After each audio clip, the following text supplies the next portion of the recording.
Bienvenidos, esto es Radio Sefarad y estas son las noticias. Empezamos como siempre con los titulares de hoy. Israel enseña ciberdefensa a delegados del ejército español para luchar contra el yihadismo. Liberado el buitre leonado español al que Hezbollah acusó de espiar para el Mossad. Hamás insta al diálogo con la Organización para la Liberación de Palestina para convocar las primeras elecciones palestinas en 10 años. Y las conversaciones de paz sobre Siria embarrancan al día siguiente de empezar. Son las noticias de hoy. En el comentario, Jorge. Hola, Jorge. ¿Qué tal, Jordi? Luego viene Raquel con noticias culturales, como siempre, pero empezamos hablando de esa colaboración España-Israel. El pasado mes de enero, representantes del Mando Conjunto de Ciberdefensa del Ejército Español viajaron a Tel Aviv para asistir como invitados al evento mundial CyberTech, en el que estuvieron representadas las mayores empresas de seguridad del mundo. En ese marco hubo un encuentro bilateral con miembros de los servicios de ciberseguridad de Israel con el objetivo de poner en común estrategias y métodos ante las amenazas actuales que afectan a ambos países, principalmente la del terrorismo de origen islamista. El Mando Conjunto de Ciberdefensa, de reciente creación, es el organismo responsable de planificar y ejecutar las acciones relativas a la ciberdefensa militar. Bueno, sobre esto pocos comentarios voy a hacer, solamente positivos, porque me parece que si de algún sitio puede aprender justamente España en este tema de defensa electrónica, que es tan vital porque hoy en día es el campo de batalla preferido, el campo de batalla del futuro, todo lo que tiene que ver, lo que se transmite por las redes virtuales de forma anónima, etcétera. Pues gracias a especialistas como los de técnicos de ciberseguridad de Israel que están en la punta del desarrollo, pues se puede saber quiénes son, dónde están y muchas veces contrarrestar sus ataques de estos famosos ataques de hackers, como han demostrado en el pasado y en el presente, porque no se van a publicar absolutamente todos los ataques, pero si hay algún país en el mundo que está siendo constantemente atacado de esa manera, justamente es Israel. Y hoy en día ya en Israel existe desde hace tiempo una unidad en el ejército, más allá de que exista en la policía para delitos de cibernéticos como la pornografía infantil, etcétera, etcétera. Pero el tema es de que estamos hablando de un panorama bélico, un panorama de guerra contra el terrorismo, y eso no puede estar solamente en manos de gente sin los conocimientos tan a fondo como se requieren para luchar contra ese tipo de crimen.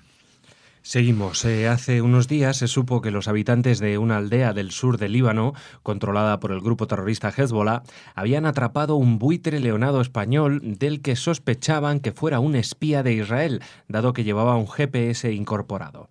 La surrealista suposición ha tenido un final feliz gracias a la mediación de los cascos azules de Naciones Unidas que recuperaron el ave y la entregaron para su recuperación a la clínica israelí del Safari de Ramat Gan, cerca de Tel Aviv. Había llegado hace unos meses de Cataluña en el marco del proyecto de conservación de una especie en Oriente Próximo. El director de la Autoridad de Naturaleza y Parques de Israel señaló que llegó muy cansado y con muy poco peso tras prácticamente no haberse alimentado durante 2 semanas, y agradeció especialmente al oficial irlandés que se encargó de recuperarlo. Recordemos que hace 1 año y medio en Sudán acusaron al Mossad de haber enviado un buitre al que desgraciadamente mataron. Este tendría que haber sido el de Sudán, un buitre teledirigido para llegar hasta Sudán. Bueno, el tema es que pues capturaron a esta noticia, creo que la habéis dado también en las noticias de los lunes. Es una especie que no es natural del sitio, por lo tanto llamó la atención de esta gente en Líbano, y más cuando descubrieron que llevaba lo que es hoy en día un anillado electrónico con GPS para saber por dónde se mueven estas aves, que han sido traídas especialmente para repoblar esta zona de Oriente Próximo donde había especies similares al buitre. Ya sabemos que los buitres leonados pues comen cadáveres de animales, pero no sabíamos que también se las daban de James Bond, o que alguien podía confundirlos con algún 007 israelí. Por suerte, como digo, esto se ha quedado en una comedia del absurdo y no más allá. En un drama ni siquiera ha muerto el animal, aunque sí ha sufrido porque no sabemos qué le habrán dado de comer, si le habrán dado alpiste al pobre buitre, que con eso no, si no le dan carne un poco en descomposición, pues el pobre bicho no se va a alimentar bien. Y lo que pasa es que cuando Israel se enteró a través de que esto salió publicado en un periódico del sur del Líbano, que habían atrapado a este espía de Israel, pues se pusieron en marcha para recuperar, y la operación, la verdad que se parecía más a estas operaciones de intercambio de espías en el Checkpoint Charlie de Berlín Oriental, porque era como que fueron al encuentro de los cascos azules. Claro, los cascos azules no pueden salir de su zona, y entonces tuvieron que encontrarse en la frontera el director de los parques naturales y un veterinario para comprobar que estaba el animalito en buen estado y entregarlo, ¿no? Así que me imagino que la escena habrá sido bastante divertida dentro de lo que es el drama que está viviendo esta región. Hablamos ahora de Hamás, que ha anunciado este martes una nueva iniciativa de reconciliación con la OLP, el partido que gobierna en la Autoridad Palestina y que lidera Mahmoud Abbas, y que incluye la celebración de elecciones 10 años después de los últimos comicios en Palestina. Una vez formado el nuevo gobierno de unidad, se reuniría el Parlamento, en la que sería su primera sesión desde 2007, al tiempo que se acordarían fechas para celebrar comicios legislativos y presidenciales en Cisjordania y la Franja de Gaza. El encuentro entre las dos facciones tendrá lugar en Doha este fin de semana. Mientras tanto, otros 2 miembros del movimiento islamista fueron encontrados muertos en un túnel que se derrumbó al suroeste de la ciudad de Gaza. Y hace un par de horas hubo un nuevo ataque en Jerusalén de 3 terroristas armados con rifles, cuchillos y artefactos explosivos que fueron abatidos después de herir de gravedad a 2 mujeres guardias de frontera y un joven hombre. Pues esto es la última hora de los ataques. Y también, pues pocas horas antes, este nuevo derrumbe de un túnel, con lo cual ya no es casualidad, no es que de pronto, como algunos dirigentes de Hamás querían excusarse diciendo, no era un nuevo túnel que estábamos reconstruyendo, era el mismo túnel donde habíamos estado antes y que esto, no, ya estos accidentes laborales están pasando con tanta frecuencia que pueden darnos la pauta del ritmo de trabajo que hay en los túneles de ataque que está preparando Hamás.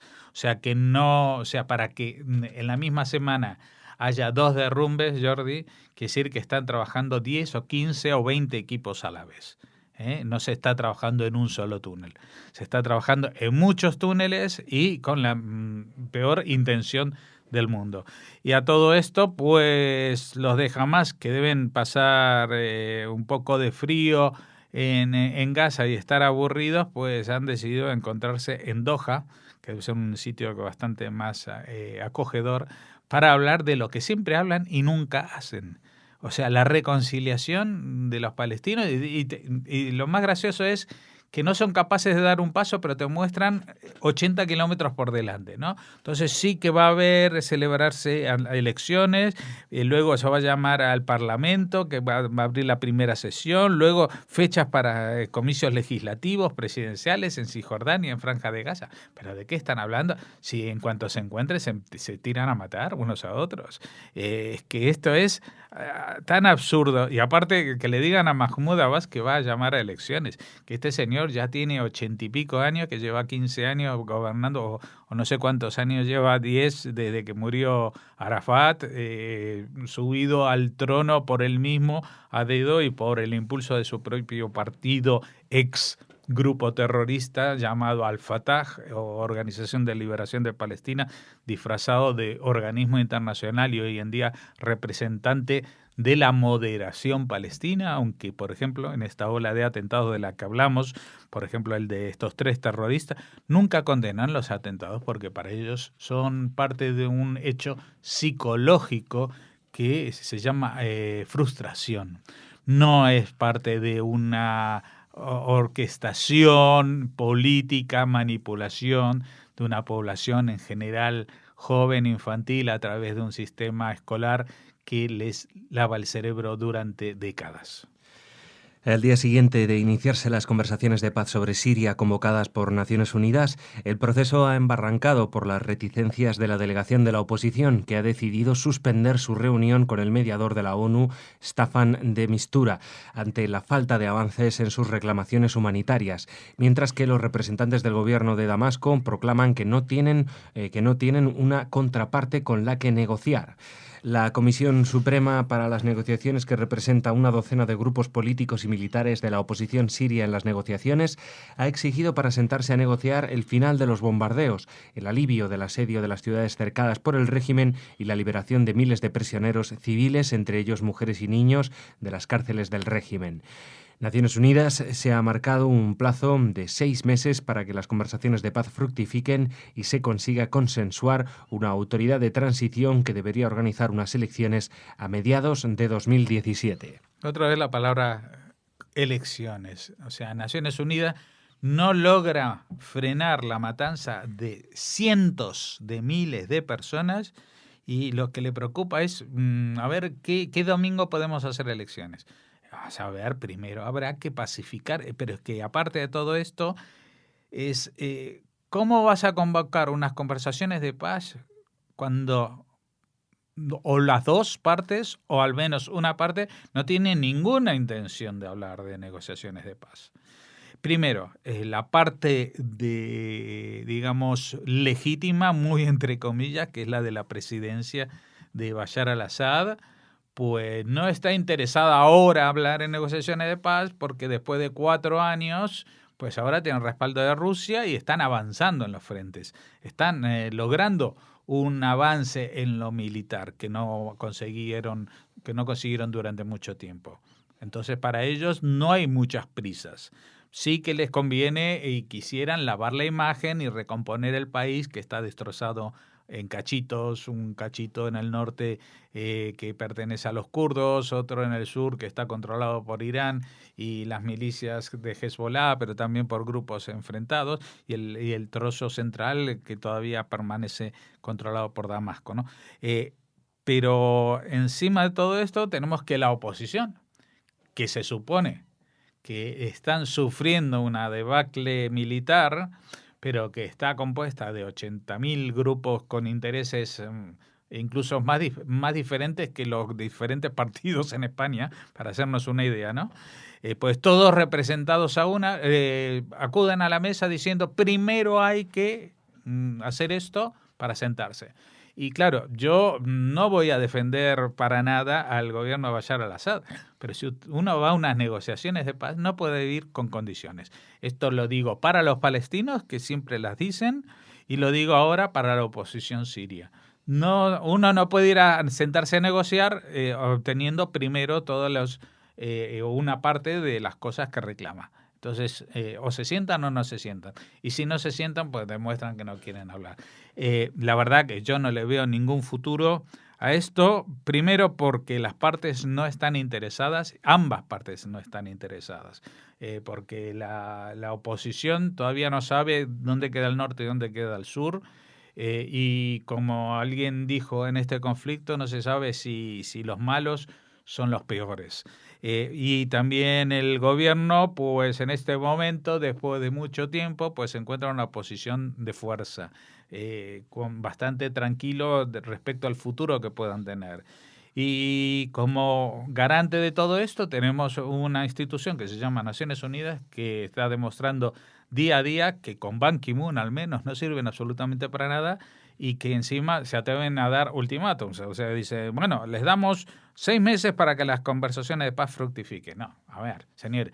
O dicen, esta semana o empiezan a hablar o cerramos el chiringuito, y si empiezan a hablar, pues que hablen mientras se consiga algo. Pero ¿qué es eso de dar 6 meses? ¿Para qué 6 meses? ¿6 meses para qué? Para que 4 señores de Siria, en vez de estar en medio del combate, se lo pasen muy bien hablando en algún hotel de 5 estrellas de Ginebra o de algún otro sitio de Europa. Esto no va a ninguna parte. Esto es como la reunión de la noticia anterior entre Hamas y la OLP en Doha, que se van de vacaciones, dejan a su pueblo ahí sufriendo lo que lo que no está escrito por la falta de infraestructuras, por ejemplo, en Gaza, porque dedican todos los recursos a fabricar túneles y el dinero para comprar armamento para castigar a Israel en vez de para solucionar algún tipo de problemas en la franja. Y lo mismo pasa en Siria, que estos, pues en vez de estar ahí sufriendo las inclemencias del tiempo, los ataques de los aviones rusos o de la coalición internacional y los franceses, pues deben estar pasando mucho mejor en Suiza, todo pagado por nosotros, porque nosotros somos también Naciones Unidas y somos países que colaboran para que estos diálogos tengan lugar. Pero yo la verdad que no me gustaría ser el tonto del bote que paga por unos diálogos que no dialogan, que no tienen asegurado nada y que demuestran que ninguna de las dos partes tiene ningún interés. Gracias, Jorge. Mañana te vemos de nuevo aquí. Ahora Raquel con noticias culturales.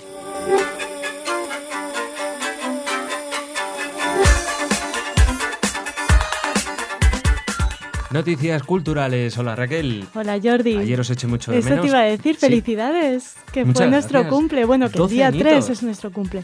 12 añitos. Sí, Tú te incorporaste un poquito más tarde, pero 2007. muy poco. Sí, 2007 ya, bueno, llevaba 3 años, ¿no? De rodaje, la radio. Yo, empecé un poquito antes en 2006, en los últimos meses de 2006, pero vamos, podemos decir 2007 y sí, la verdad es que son 12 años para Radio Sefarad.